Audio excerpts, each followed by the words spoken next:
Hello viewers, আসসালামু আলাইকুম। আজকে আমরা আপনাদের করে দেখাবো গরুর মাংসের চাপ কিভাবে করতে হয়।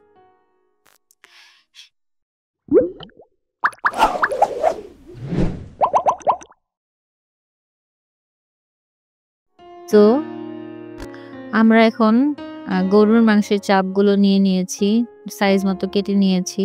এখন আমরা মশলাগুলো পরিমাণ মতো দিয়ে দিব। প্রথমেই দিব হচ্ছে আদা রসুন পেস্ট 2 চা চামচ।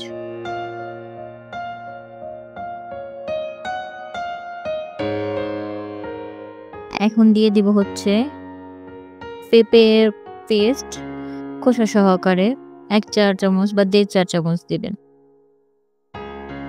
এরপরে পরিমাণ মতো লবণ,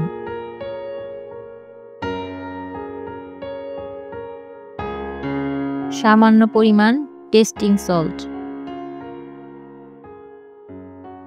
এরপরে দিয়ে দিব হচ্ছে জিরার গুঁড়া 2 চা চামচের মতো। এরপরে দিয়ে দিব হচ্ছে 1 চা চামচ ধনিয়া গুঁড়া, আর সাথে দিব পরিমাণ মতো গরম মশলা গুঁড়া, জায়ফল জৈত্রিক পরিমাণ মতো বাটা, লাল মরিচের গুঁড়া 2 চা চামচ। ঝালটা আপনাদের পছন্দ মতো দিয়ে নেবেন।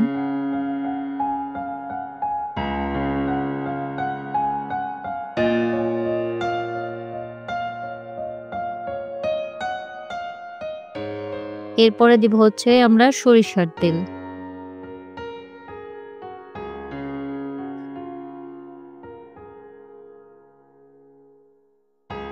টক দইটা আমরা আগেই ফেটিয়ে রেখেছিলাম। এখন দিয়ে দিব হচ্ছে টক দই।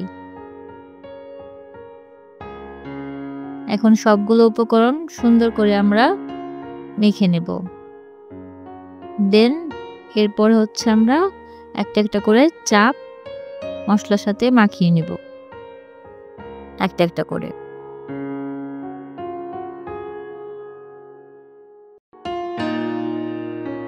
সুন্দর মতো মশলাগুলো মাখিয়ে নিব আমরা এখন।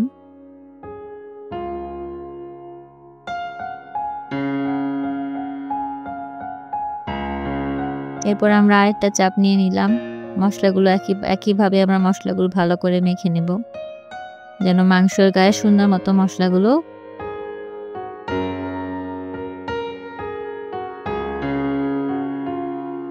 মশলা মাখানোটা যত ভালো হবে চাপগুলো টেস্ট তত ভালো হবে।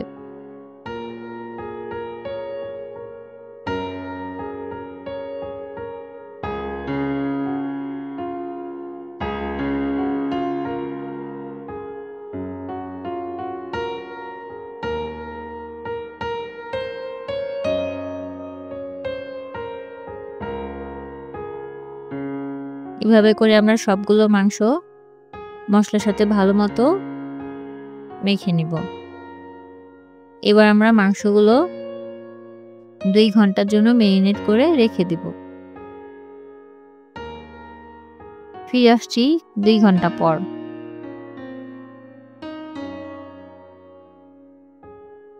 আমাদের 2 ঘন্টা অলমোস্ট ডান। মাংসগুলো আমাদের ম্যারিনেট হয়ে গিয়েছে। এখন আমরা চুলাতে একটা প্যান বসিয়ে দিব।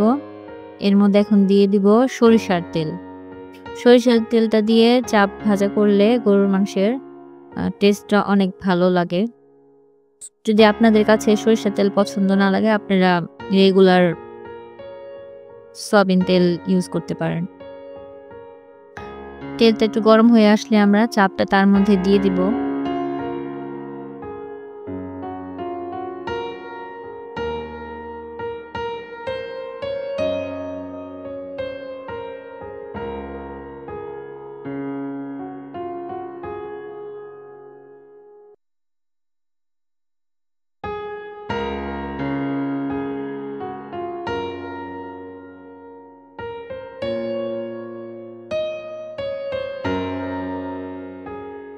এরপর আরেকটা দিয়ে দিলাম।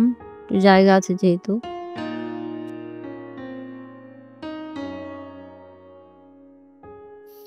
চাপটা অবশ্যই মনে রাখবেন মিডিয়াম হাই হিটে রাখার জন্য ১ম এ। কারণ আ যেহেতু মাংসটা কাঁচা, সো আমরা এত হাই হিটে এটাকে ভাজবো না। মিডিয়াম রেখেই আমরা চাপটাকে ভাজা করব।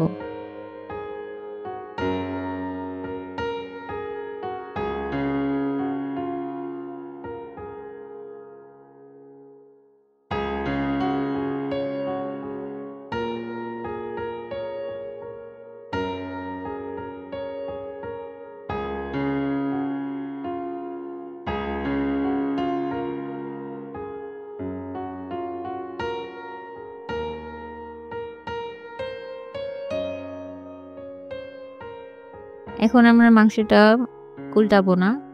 একটু তেলটাকে একটু নাড়িয়ে দিব যেন উপরটাও আমাদের তেলটা দিয়ে একটু ভাজা হয়।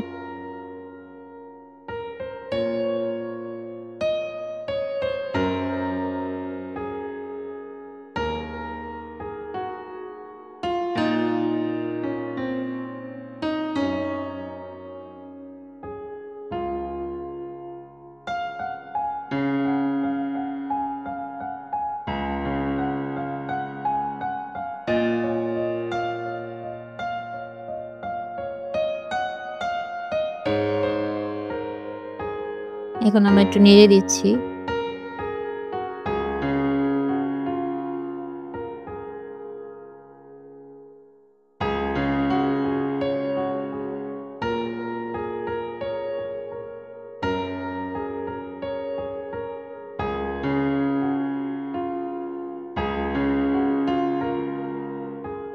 এখন আমরা চাপগুলো একটু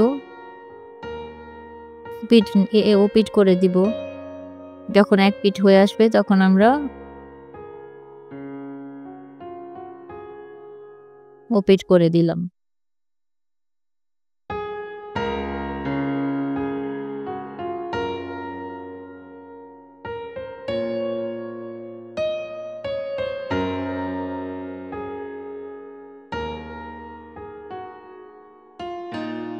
একটু ঢাকনা দিয়ে ঢেকে দিব কারণ উম মাংসটা একটু সেদ্ধ হবে। ঢাকনা দিয়ে ঢেকে দিলে তাহলে চাপটা একটু ভিতর থেকে নরম হয়ে আসবে।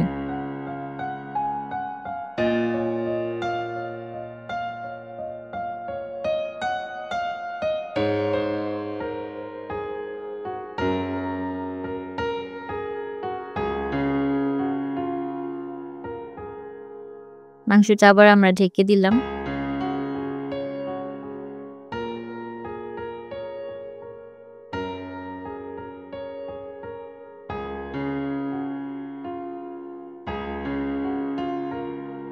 অলমোস্ট আমাদের চাপটা ভাজা হয়ে গিয়েছে। কালারও চলে আসছে। দেখেন কি সুন্দর একটা কালার হয়েছে।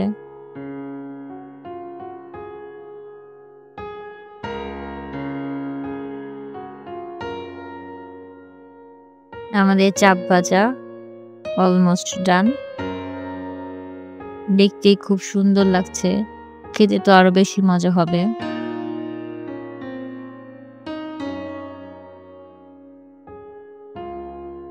এভাবে করে আমরা সবগুলো চাপই ভেজে নিব। আমাদের চাপ ভাজা অলরেডি হয়ে গিয়েছে। আপনারা বাসায় অবশ্যই একবার হলেও ট্রাই করে দেখবেন।